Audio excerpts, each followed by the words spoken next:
여기 말고 옆 동에도 박성호님 계시던데요? 그 한마디를 듣는 순간 제 손에서 장바구니가 떨어졌습니다. 달걀이 바닥에 깨졌는데도 저는 그걸 줍지 못했습니다. 같은 이름이겠지요. 흔한 이름이니까요. 그렇게 넘기려 했습니다. 넘겨야만 했습니다. 그런데 이상하게도 가슴이 쿵 내려앉았습니다. 40년을 함께 산 사람인데 그 사람의 이름 하나에 제가 왜 이렇게 흔들리는 걸까요? 그날 밤 남편은 아무 일 없다는 듯 밥을 먹었습니다. 저는 국을 뜨다가 손을 멈췄습니다. 낯선 향이 났습니다. 우리 집에서는 한 번도 맡아본 적 없는 냄새였습니다. 오늘 어디 다녀왔어요? 그는 고개도 들지 않은 채 말했습니다. 그냥 좀 돌아다녔지. 그 순간 저는 처음으로 알았습니다. 사람은 말을 안 해도 거짓말을 할 수 있다는 걸요. 그리고 그날 이후 저는 제 남편을 처음 보는 사람처럼 보기 시작했습니다. 이야기 시작합니다. 안녕하세요. 오늘도 찾아와 주셔서 감사합니다. 좋아요, 구독 눌러주세요. 구독은 무료이니 편하게 눌러주세요. 여기 말고 옆 동에도 박성호님 계시던데요? 그 말을 듣는 순간 김정혜 씨는 손에 들고 있던 장바구니를 놓쳤습니다. 비닐봉지 안에 있던 달걀 한 판이 현관 바닥에 부딪혔습니다. 퍽 하는 둔탁한 소리와 함께 노른자가 흘러나왔습니다. 택배기사는 당황한 얼굴로 허리를 숙였습니다. 아이고, 죄송합니다. 제가 괜한 말을 했네요. 정희 씨는 대답하지 못했습니다. 입술만 조금 벌어진 채 택배기사의 얼굴을 바라보았습니다. 그 청년은 자신이 무슨 말을 했는지도 모르는 듯 했습니다. 그저 송장에 적힌 이름을 다시 확인하고 있었습니다. 여기 703호 박성호님 맞으시죠? 정희 씨는 천천히 고개를 끄덕였습니다. 네, 맞습니다.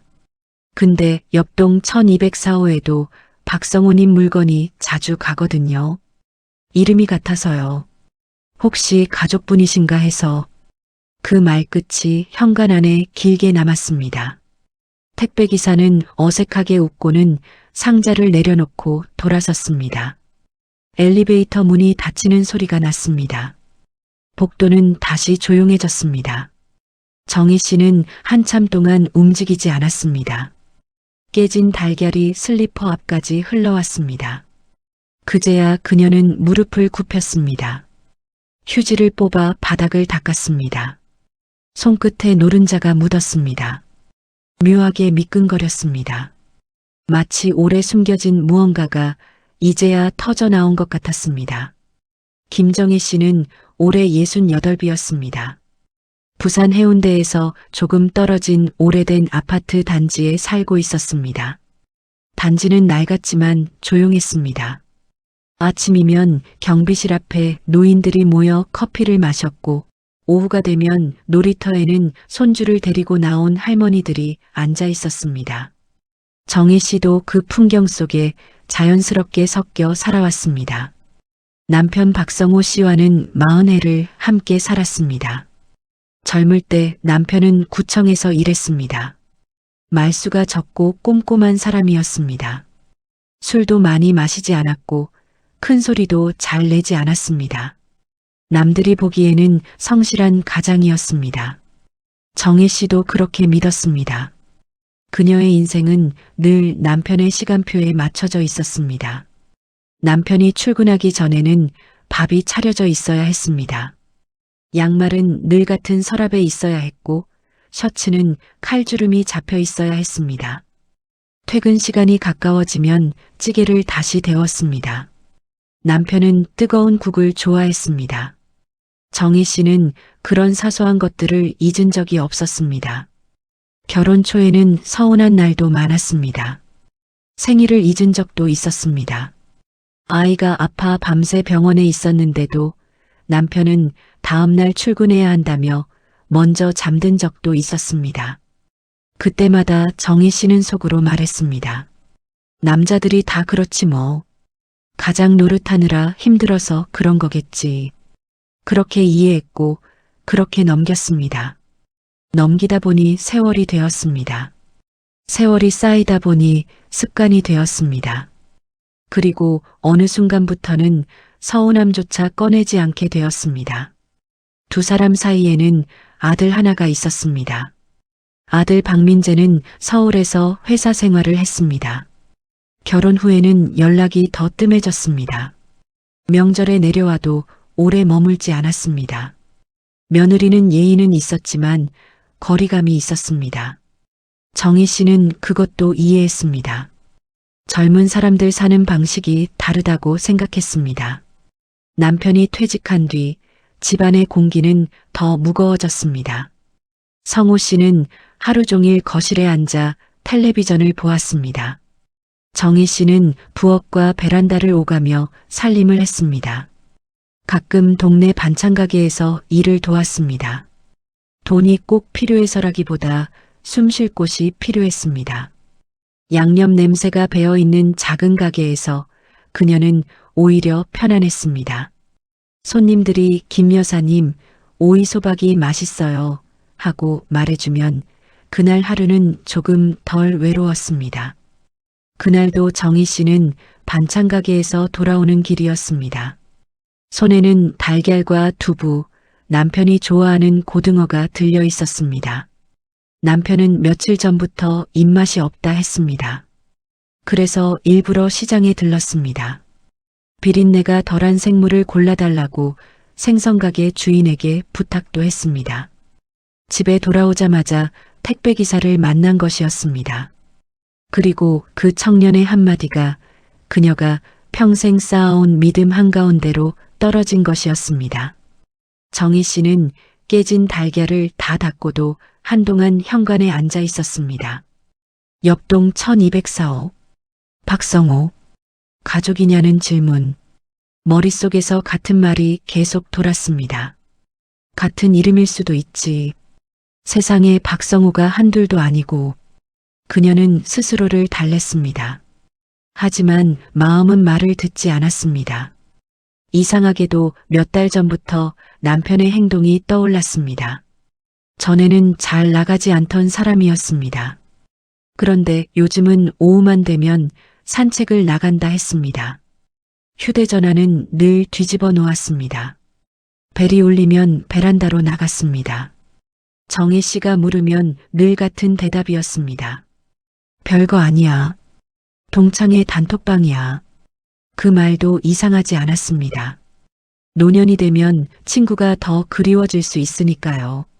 하지만 이제는 그 모든 장면들이 다르게 보였습니다.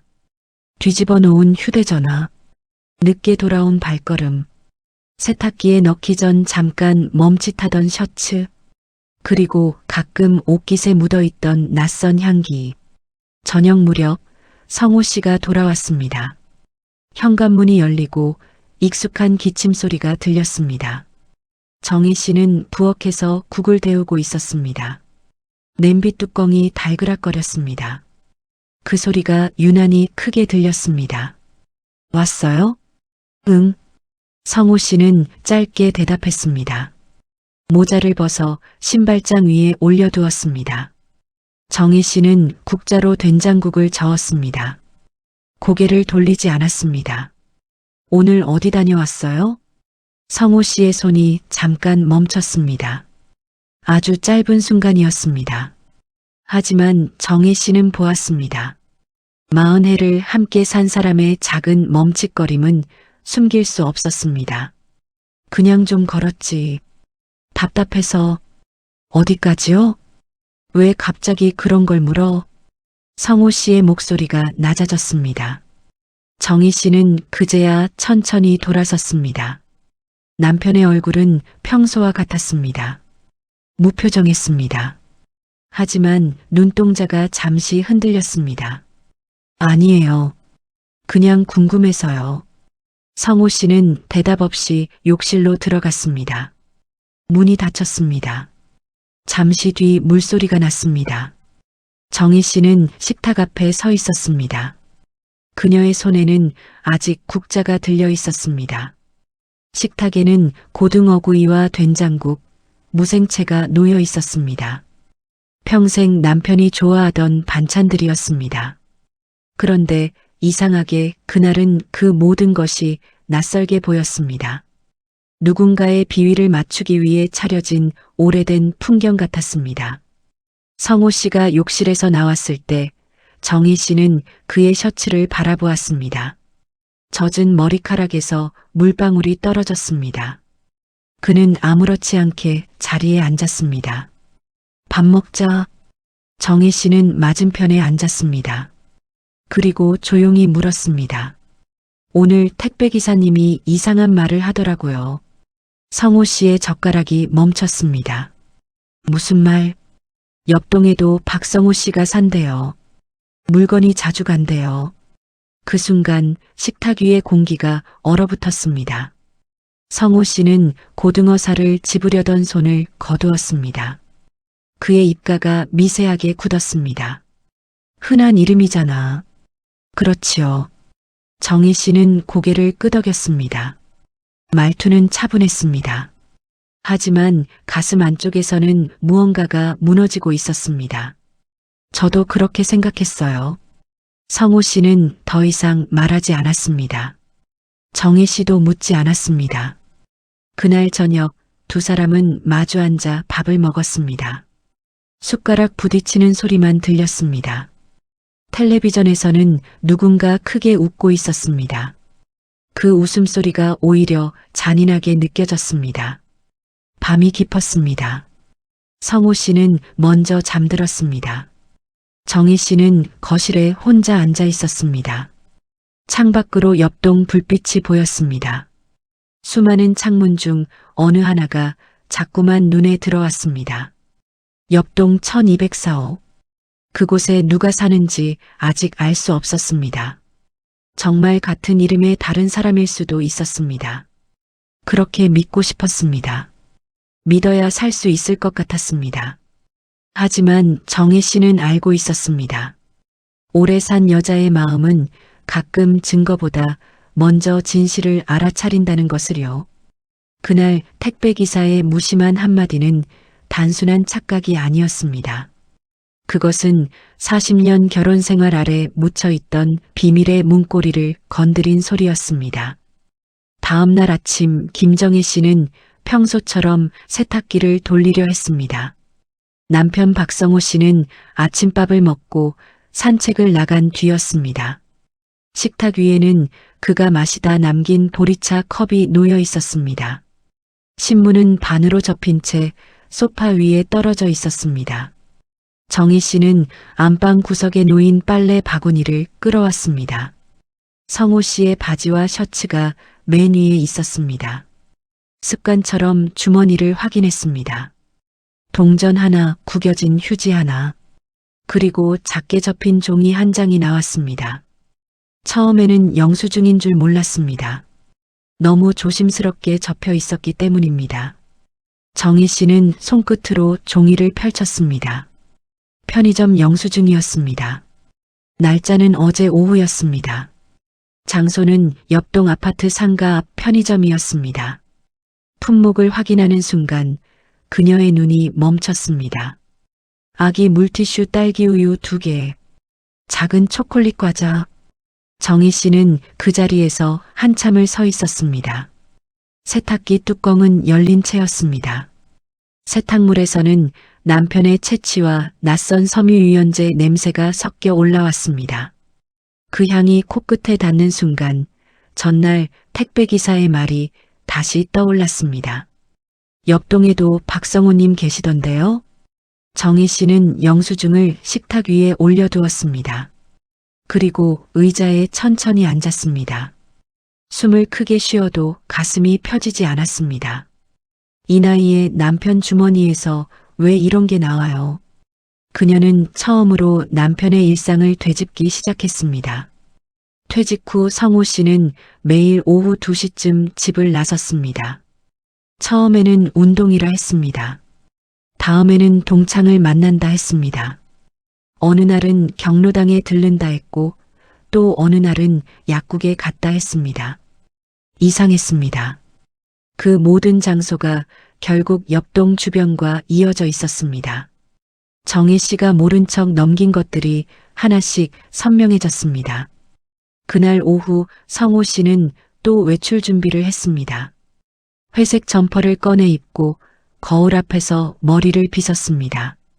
평소보다 오래 빗었습니다. 향수는 아니었지만 스킨 냄새가 강했습니다. 정희 씨는 부엌에서 팔을 다듬으며 조용히 물었습니다. 오늘도 산책 가요? 응. 요즘 산책을 참 자주 가네요. 성호 씨는 신발을 신다가 멈췄습니다. 집에만 있으면 답답하잖아. 어디 쪽으로 가는데요? 그냥 한 바퀴 도는 거지. 뭘 그렇게 캐물어? 목소리가 날카로웠습니다. 정희 씨는 칼을 내려놓았습니다. 도마 위에 파가 비스듬히 잘려 있었습니다. 캐묻는 게 아니라 궁금해서요. 내가 어디 가는지까지 보고해야 해? 그 말에 정희 씨는 남편을 바라보았습니다. 40해 동안 그녀는 수없이 보고했습니다. 시장에 다녀온 일, 아들 학원비를 낸 일, 시댁 제사 준비한 일, 친정에 잠깐 들렀다 온 일까지도요. 그런데 남편은 자신의 오후 2시간을 묻는 질문에 화를 냈습니다. 보고하라는 말은 안 했어요. 그럼 왜 그래? 요즘 왜 이렇게 예민해? 성호 씨는 짜증스럽게 문을 열었습니다. 문틈으로 찬 바람이 들어왔습니다. 그는 뒤돌아보지 않고 나갔습니다. 현관문이 닫히는 소리가 유난히 컸습니다. 정희 씨는 한동안 그 자리에 서 있었습니다. 그리고 앞치마를 벗었습니다. 손을 씻고 오래된 검은색 코트를 꺼내 입었습니다. 작은 가방에 영수증을 넣었습니다. 휴대전화도 챙겼습니다. 그녀는 조용히 집을 나섰습니다. 아파트 단지는 낮인데도 흐렸습니다. 겨울 끝자락의 바람이 나뭇가지를 흔들었습니다. 정희 씨는 멀찍이 떨어져 성호 씨의 뒷모습을 따라갔습니다. 남편은 산책로로 가지 않았습니다. 경로당 방향도 아니었습니다. 그는 단지 안쪽 길을 돌아 옆동으로 향했습니다. 정희 씨의 발걸음이 느려졌습니다. 그래도 멈추지는 않았습니다. 성호 씨는 옆동 현관 앞에서 잠시 주변을 살폈습니다. 그리고 익숙한 손놀림으로 공동현관 비밀번호를 눌렀습니다. 문이 열렸습니다. 그는 안으로 들어갔습니다. 정희 씨는 숨을 삼켰습니다. 손바닥에 땀이 났습니다. 그곳은 남편이 처음 오는 곳이 아니었습니다. 비밀번호를 알고 있었습니다. 망설임도 없었습니다. 그녀는 현관 앞 화단 옆에 서 있었습니다. 마른 흙 위에 떨어진 동백꽃잎이 밟혔습니다. 붉은 꽃잎이 구겨졌습니다. 그 모습이 이상하게 자신의 마음 같았습니다. 잠시 뒤 한 여자가 공동현관 안쪽에서 나왔습니다. 40 후반쯤 되어 보였습니다. 긴 머리를 낮게 묶고 있었고 품에는 작은 아이의 겉옷을 들고 있었습니다. 여자는 누군가와 통화 중이었습니다. 응, 오빠 왔어. 애가 아빠 기다리느라 난리였어. 정혜 씨의 숨이 멎었습니다. 오빠, 아빠. 그 두 단어가 귀에 박혔습니다. 여자는 통화를 끝내고 다시 안으로 들어갔습니다. 정희 씨는 그 자리에서 움직일 수 없었습니다. 다리가 남의 것처럼 느껴졌습니다. 한참 후에야 그녀는 벤치에 앉았습니다. 아빠라니요. 누구의 아빠라는 말인가요? 정희 씨는 휴대전화를 꺼냈습니다. 손이 떨렸습니다. 하지만 사진을 찍었습니다. 공동현관, 옆동 번호, 여자가 들어간 시간, 모든 것을 남겼습니다. 그날 저녁 성호 씨는 평소보다 늦게 돌아왔습니다. 정희 씨는 거실 불을 켜두고 기다리고 있었습니다. 식탁 위에는 저녁밥이 차려져 있지 않았습니다. 대신 편의점 영수증 한 장이 놓여 있었습니다. 성호 씨는 신발을 벗다가 그것을 보았습니다. 얼굴빛이 굳었습니다. 이게 왜 여기 있어? 정희 씨는 소파에 앉은 채 말했습니다. 당신 바지 주머니에서 나왔어요. 남의 주머니를 왜 뒤져? 빨래하려고 확인한 거예요. 평생 해오던 일이에요. 성호 씨는 입을 다물었습니다. 정희 씨는 천천히 일어섰습니다. 분유는 누구 거예요? 그건. 아기 물티슈는요? 딸기 우유는요? 당신이 마실 건 아니잖아요. 성호 씨는 대답하지 못했습니다. 그의 눈동자가 식탁 위 영수증과 정희 씨 얼굴 사이를 오갔습니다. 정희야, 내가 오해하는 거야. 그럼 설명해요. 아는 사람이 좀 어려워서 도와준 거야. 아는 사람 아이가 당신을 아빠라고 부르나요? 그 순간 성호 씨의 얼굴에서 피가 빠졌습니다. 정희 씨는 그 표정을 보았습니다. 더 묻지 않아도 알 수 있었습니다. 사람은 들킨 순간 변명보다 먼저 얼굴로 진실을 말합니다. 당신 오늘 옆동 갔죠? 성호 씨는 입술을 깨물었습니다. 나를 따라왔어? 묻는 말에 대답해요. 당신이 왜 그런 짓까지 해? 내가요? 정희 씨의 목소리가 조금 떨렸습니다. 하지만 무너지지는 않았습니다. 나는 40년 동안 당신 밥 차리고 옷 빨고 집 지켰어요. 그런데 당신은 그 시간에 어디서 누구 아빠 노릇을 하고 있었어요? 거실 시계 초침 소리가 크게 들렸습니다. 성호 씨는 한숨을 쉬며 의자에 앉았습니다. 마치 자신이 피해자인 것처럼 이마를 짚었습니다. 말하면 내가 감당 못할까봐 그랬어. 그 말에 정희 씨는 아주 작게 웃었습니다. 웃음이라기보다 숨이 새어나온 소리였습니다. 내가 감당 못할까봐요? 그녀는 식탁 위에 영수증을 집어들었습니다. 종이가 손끝에서 바스락거렸습니다. 당신은 나를 배려한 게 아니에요. 들키기 싫었던 거지요. 성호 씨는 고개를 들지 않았습니다. 그 침묵이 답이었습니다. 그날 밤 두 사람은 같은 집에 있었지만 전혀 다른 곳에 있는 사람 같았습니다. 성호 씨는 안방으로 들어가 문을 닫았습니다. 정희 씨는 거실에 홀로 남았습니다. 창밖 옆동 1204호 쪽에는 불이 켜져 있었습니다. 노란 불빛이 커튼 사이로 희미하게 새어나왔습니다. 정희 씨는 영수증을 다시 접어 가방 안쪽 주머니에 넣었습니다. 그리고 휴대전화 사진을 하나씩 확인했습니다. 공동현관, 그 여자, 남편의 뒷모습, 시간 기록, 눈물은 나오지 않았습니다. 이상하게도 마음이 차가워졌습니다. 상처가 너무 깊으면 먼저 피가 나는 것이 아니라 감각이 사라지는 법입니다. 정희 씨는 그날 처음으로 생각했습니다. 울고만 있을 일이 아니구나. 그녀는 다음날 반찬 가게에 가지 않기로 했습니다. 대신 은행에 들를 생각이었습니다. 집에 등기부등본도 떼어볼 생각이었습니다. 남편 명의 통장과 보험 서류가 어디 있는지도 확인해야 했습니다. 택배기사의 한마디는 의심이 되었습니다. 영수증 한 장은 증거가 되었습니다. 그리고 이제 정희 씨는 그 증거들이 어디까지 이어지는지 직접 확인하려 하고 있었습니다. 그날 오후 김정희 씨는 더 이상 미루지 않았습니다. 확인해야 할 것은 이미 충분했습니다. 이제 남은 것은 눈으로 보는 일이었습니다. 아침부터 집안은 이상할 정도로 조용했습니다.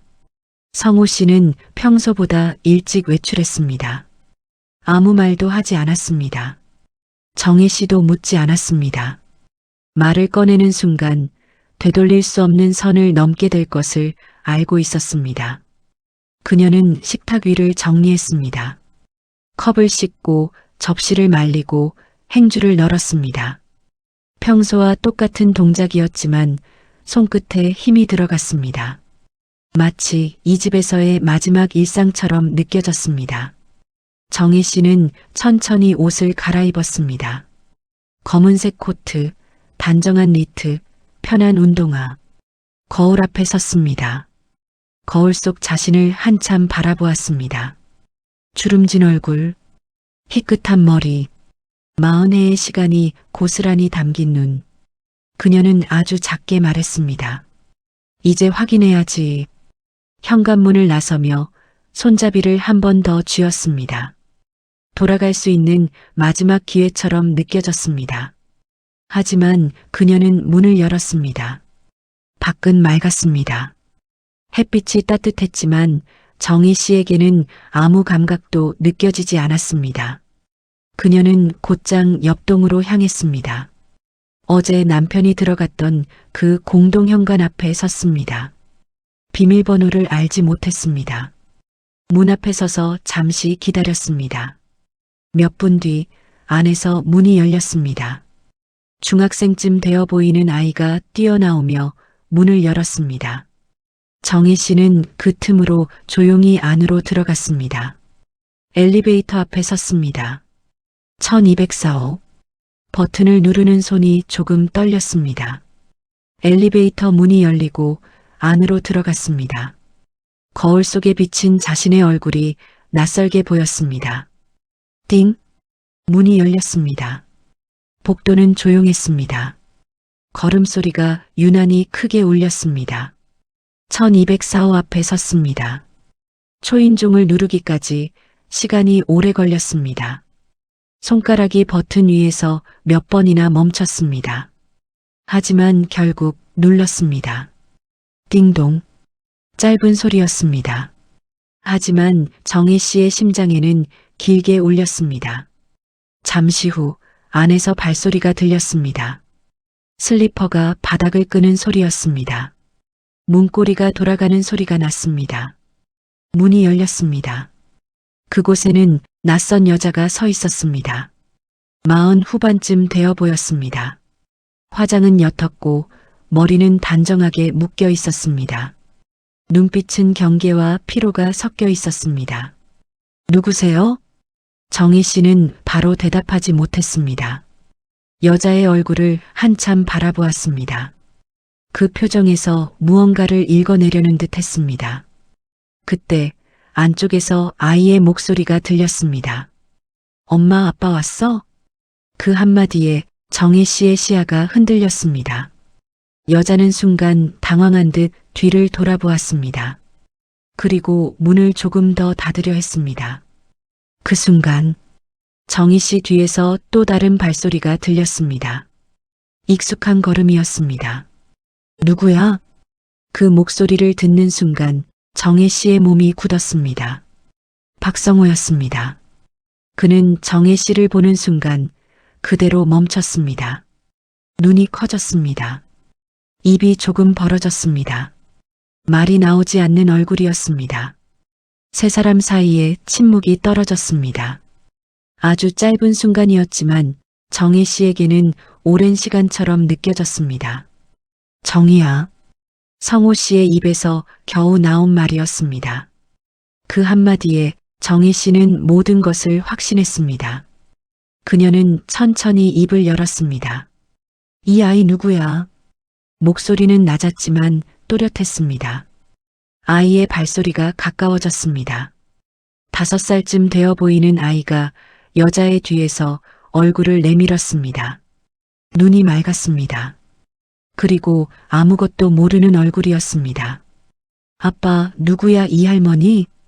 그 말이 끝나는 순간 정희 씨의 심장이 내려앉았습니다. 할머니.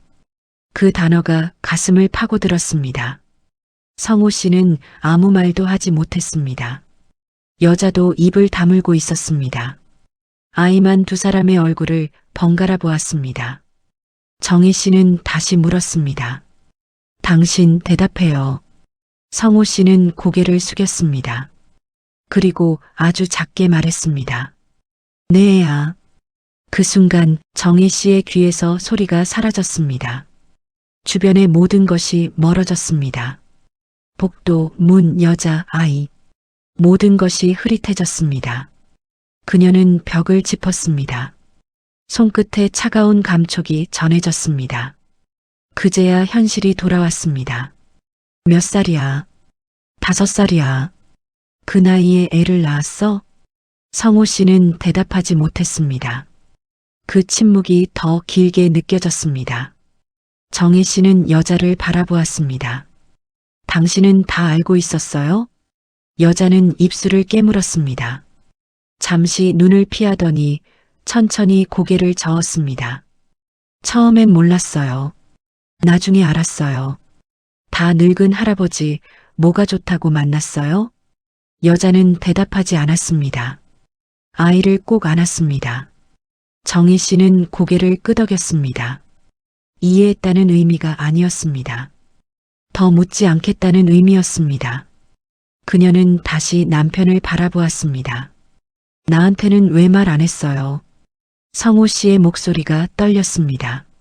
말하면 끝날 것 같아서. 정희 씨는 잠시 눈을 감았습니다. 그리고 다시 떴습니다. 그래서 숨겼어요? 미안하다. 그 말은 너무 늦었습니다. 그리고 너무 가벼웠습니다. 정희 씨는 더 이상 말을 잇지 않았습니다. 돌아서려다가 다시 한번 아이를 바라보았습니다. 아이는 여전히 상황을 이해하지 못한 채 그녀를 보고 있었습니다. 그 눈빛이 이상하게도 가장 아팠습니다. 정희 씨는 조용히 말했습니다. 아이 잘 키우세요. 그 말은 여자에게 한 것이기도 했고 남편에게 한 것이기도 했습니다. 그리고 그녀는 돌아섰습니다. 복도를 걸어 나오는 발걸음이 느렸습니다. 하지만 멈추지 않았습니다. 엘리베이터 문이 닫히고 거울 속에 다시 자신의 얼굴이 비쳤습니다. 눈물이 없었습니다. 표정도 없었습니다. 그저 아무것도 남지 않은 얼굴이었습니다. 1층에 도착했을 때 문이 열리며 바깥 공기가 들어왔습니다. 정희 씨는 천천히 밖으로 나왔습니다. 햇빛이 눈부셨습니다. 하지만 따뜻하지 않았습니다. 그녀는 잠시 하늘을 올려다보았습니다. 그리고 아주 천천히 숨을 들이마셨습니다. 그 순간 무언가가 완전히 끝났다는 것을 느꼈습니다. 40년. 그 긴 시간이 한순간에 정리되었습니다. 하지만 동시에 다른 생각이 하나 떠올랐습니다. 이대로 끝낼 수는 없지. 정희 씨는 가방을 열었습니다. 안쪽 주머니에 넣어둔 영수증과 사진들을 다시 확인했습니다.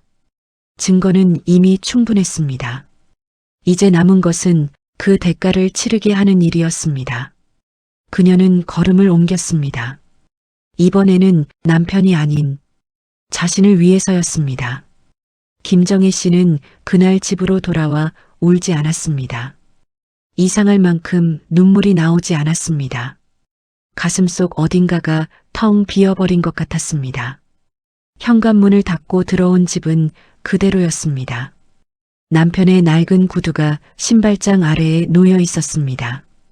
거실 탁자 위에는 그가 보던 신문이 펼쳐져 있었습니다.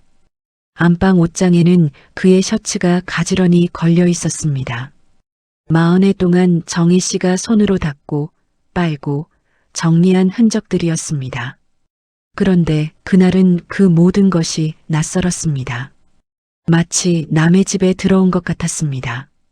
정희 씨는 식탁에 앉았습니다. 가방에서 영수증을 꺼냈습니다. 휴대전화 사진도 다시 확인했습니다. 옆동 공동현관, 그 여자, 남편의 뒷모습, 그리고 아이의 목소리. 아빠, 누구야 이 할머니? 그 말이 다시 귓가를 찔렀습니다. 정희 씨는 눈을 감았습니다. 슬픔보다 먼저 올라온 것은 모욕감이었습니다. 그녀는 누구의 아내였을까요? 누구의 가족이었을까요? 남편이 다른 집에서 아빠 노릇을 하는 동안 자신은 이 집에서 무엇을 지키고 있었던 걸까요? 그날 저녁 성호 씨는 늦게 들어왔습니다. 현관문이 조심스럽게 열렸습니다. 그는 신발을 벗으며 거실 쪽을 살폈습니다. 정희 씨는 소파에 앉아 있었습니다. 불은 하나만 켜두었습니다. 거실은 반쯤 어두웠습니다. 정희야. 그의 목소리는 낮았습니다. 평소처럼 당당하지 않았습니다. 정희 씨는 대답하지 않았습니다. 성호 씨는 천천히 다가와 맞은편에 앉았습니다. 오늘 일은 내가 설명할게. 정희 씨가 조용히 고개를 들었습니다. 설명요? 그래. 내가 생각하는 것처럼 단순한 일은 아니야. 정희 씨는 작게 웃었습니다. 웃음이라기보다 숨이 새는 소리였습니다. 아이가 5살이라고 했지요. 성호 씨의 얼굴이 굳었습니다. 그건 5년 동안 숨긴 게 단순하지 않다는 말인가요? 아니면 더 오래된 일이 있어서 단순하지 않다는 말인가요? 성호 씨는 입을 다물었습니다. 정희 씨는 그의 침묵을 바라보았습니다. 이제는 그 침묵에도 속지 않았습니다. 당신, 나한테 사과하러 온 거 아니지요? 정희야, 정리해달라고 하러 온 거지요. 조용히 넘어가자고, 아들한테 알리지 말자고, 이웃들 모르게 하자고. 성호 씨는 당황한 듯 눈을 피했습니다. 우리 나이에 시끄럽게 해서 좋을 게 뭐 있어. 그 말에 정희 씨의 표정이 차갑게 굳었습니다. 우리 나이요? 그녀는 천천히 자리에서 일어났습니다. 식탁 서랍을 열었습니다. 그리고 오래된 파일 하나를 꺼냈습니다.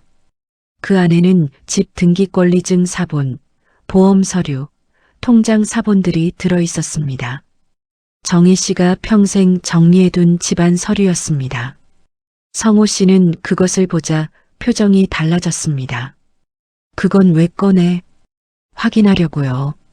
뭘? 내가 40년 동안 뭘 지켰고 당신이 뭘 빼돌렸는지요. 성호 씨가 벌떡 일어났습니다. 말이 너무 심하잖아. 정희 씨는 흔들리지 않았습니다. 심한 건 내가 한 말이 아니에요. 당신이 산 세월이지요. 그날 밤 성호 씨는 안방으로 들어갔고 정희 씨는 작은 방에서 잤습니다. 정확히 말하면 자지 못했습니다. 새벽까지 서류를 뒤졌습니다. 통장 내역을 사진으로 찍었습니다. 보험 증권 번호를 적었습니다.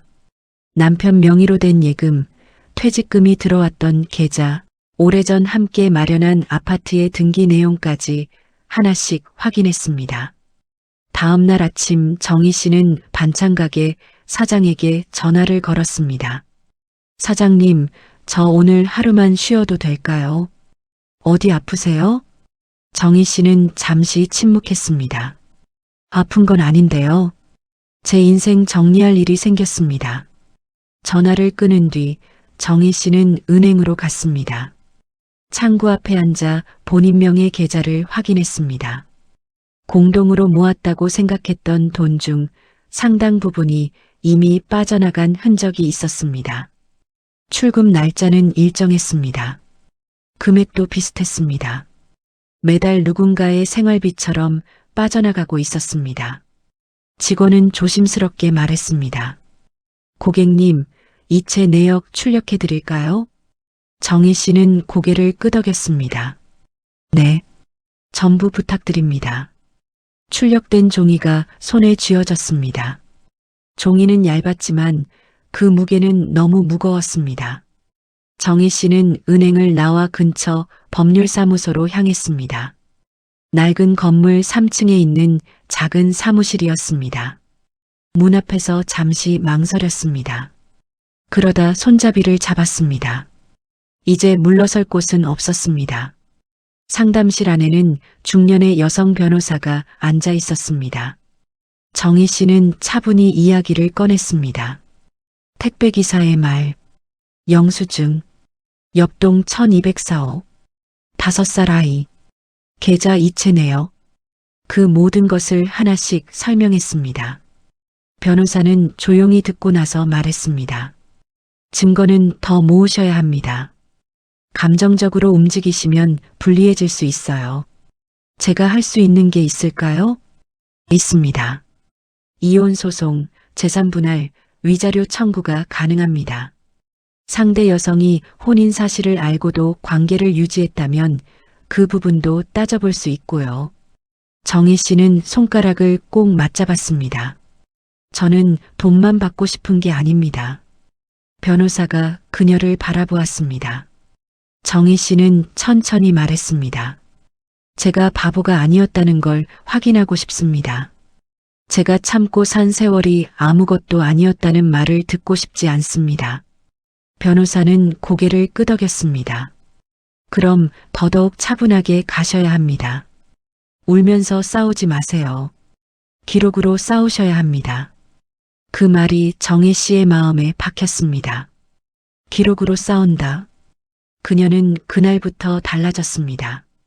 집으로 돌아온 정희 씨는 남편에게 아무것도 묻지 않았습니다. 평소처럼 밥을 차렸습니다. 하지만 더 이상 예전의 밥상은 아니었습니다.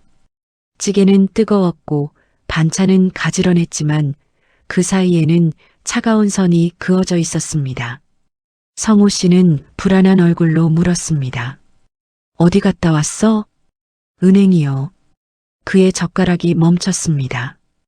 은행은 왜? 내 돈 확인하러요. 우리 돈이지.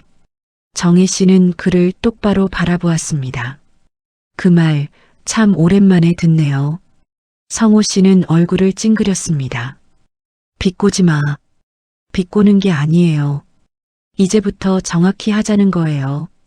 우리 돈인지 당신 돈인지 내가 지켜온 돈인지. 성호 씨는 더 이상 밥을 먹지 못했습니다. 정희 씨는 천천히 숟가락을 내려놓았습니다. 내일 변호사님이 연락하실 거예요. 뭐? 성호 씨가 자리에서 벌떡 일어났습니다. 너 진짜 이럴 거야?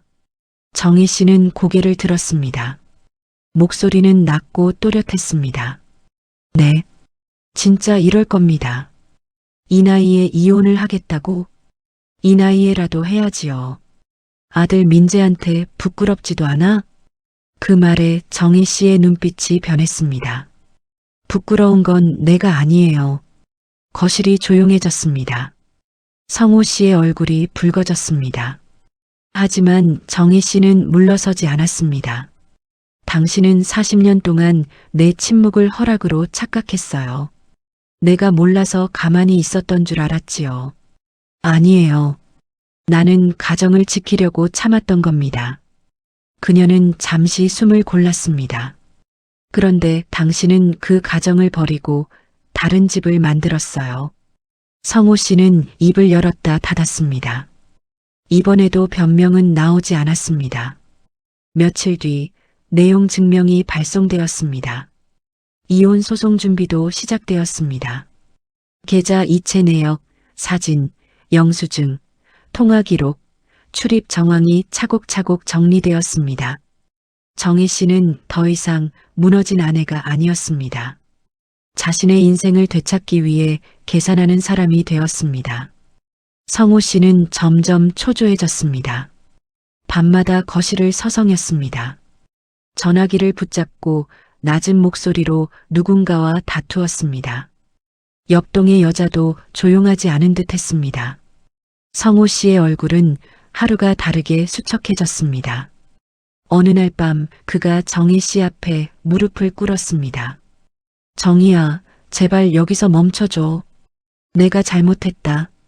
정희 씨는 오래도록 그를 내려다보았습니다. 예전 같았으면 마음이 약해졌을지도 몰랐습니다. 하지만 이제는 아니었습니다. 당신이 무서운 건 나를 잃는 게 아니에요. 그녀가 조용히 말했습니다. 돈을 잃는 거지요. 성호 씨의 얼굴이 일그러졌습니다. 정희 씨는 마지막으로 말했습니다. 나는 40년을 잃었습니다. 당신은 이제 그 값을 치르면 됩니다. 그날 밤 정희 씨는 처음으로 안방 문을 잠갔습니다. 그리고 작은 책상 앞에 앉아 변호사에게 보낼 자료를 정리했습니다. 창밖에는 옆동 불빛이 보였습니다. 예전처럼 두렵지 않았습니다. 그 불빛은 더 이상 비밀의 창문이 아니었습니다. 곧 밝혀질 진실의 증거였습니다. 법원 복도는 조용했습니다. 사람들의 발걸음 소리만 건조하게 울렸습니다. 김정희 씨는 손에 서류 봉투를 들고 벤치에 앉아 있었습니다. 검은 코트 주머니 속 손은 차가웠지만 표정은 담담했습니다. 40년 결혼 생활을 정리하는 날이었습니다. 옆에 앉은 변호사가 조용히 말했습니다. 긴장되시죠? 정희 씨는 잠시 생각하다가 고개를 저었습니다. 아니요. 이제야 좀 편해졌어요. 법정 문이 열렸습니다. 이름이 불렸습니다. 김정희, 박성호. 두 사람은 동시에 일어났습니다. 그리고 같은 방향으로 걸어갔습니다. 하지만 더 이상 같은 인생을 향해 걷는 사람들은 아니었습니다. 법정 안은 차분했습니다. 판사의 목소리는 감정이 없었습니다. 그것이 오히려 위로처럼 느껴졌습니다. 재산 분할, 위자료, 사실관계 확인. 모든 것이 서류와 기록으로 정리되었습니다. 정희 씨가 지난 시간 동안 모아온 증거들이 하나씩 언급되었습니다. 계좌 이체 내역, 영수증, 사진, 출입 기록. 박성호 씨는 고개를 들지 못했습니다. 그의 변호인이 몇 차례 말을 꺼냈지만 힘이 없었습니다. 이미 결론은 기울어져 있었습니다.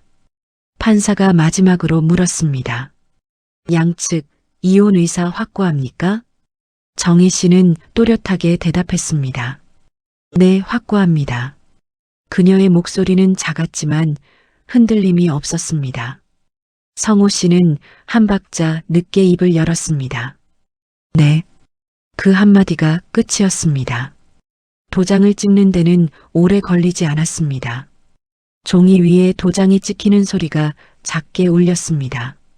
그 소리는 40년의 시간을 끊어내는 소리처럼 들렸습니다. 법정을 나오는 길, 성호 씨가 뒤에서 불렀습니다. 정희야. 정희 씨는 걸음을 멈추지 않았습니다. 잠깐만 얘기 좀 하자. 그녀는 멈춰 섰습니다.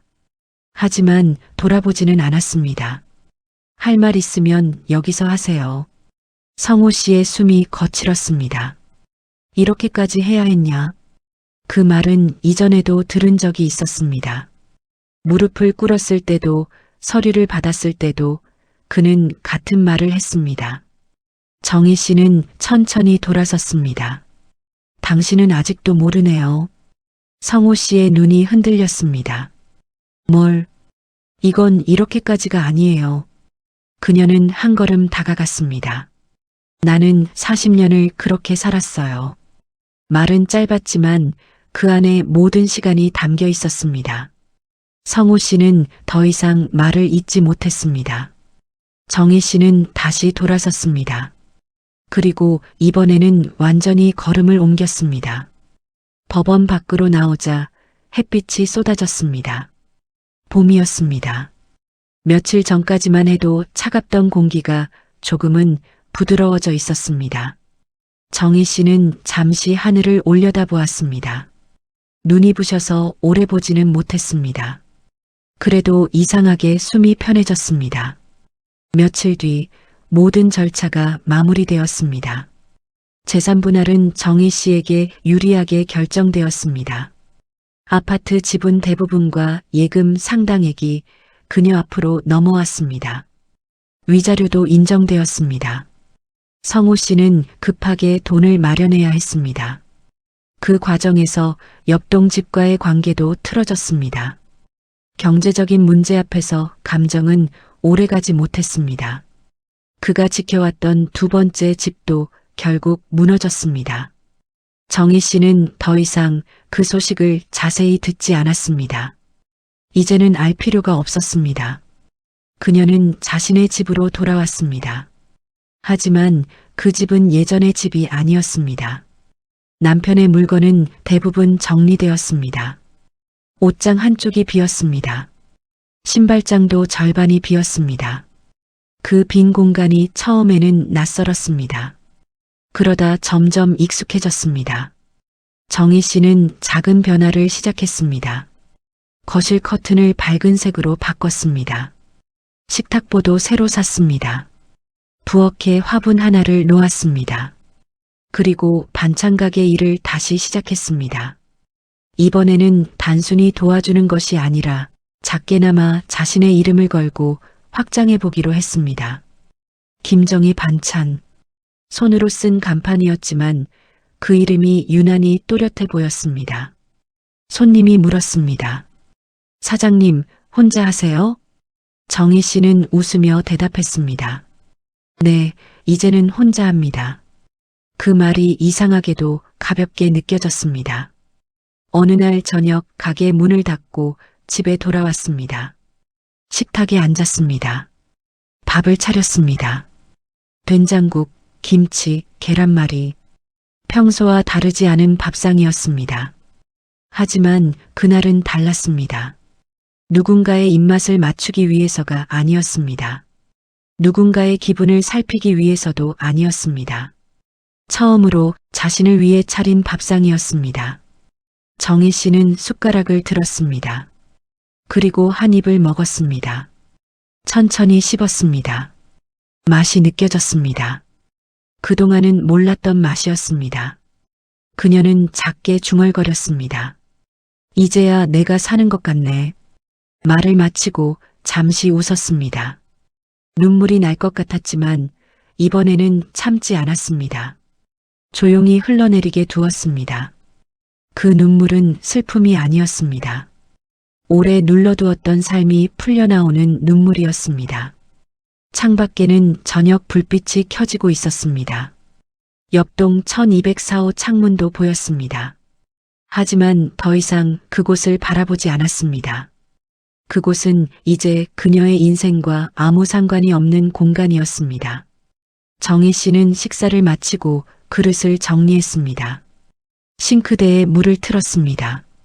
물소리가 잔잔하게 흘렀습니다. 그리고 문득 자신에게 말을 걸었습니다. 김정희 씨. 낯설지만 익숙한 이름이었습니다. 앞으로는 잘 살아봅시다. 대답은 들리지 않았지만 그녀는 알고 있었습니다. 이제부터의 시간은 누군가의 아내가 아니라 누군가의 엄마가 아니라 온전히 김정희로 살아갈 시간이라는 것을요.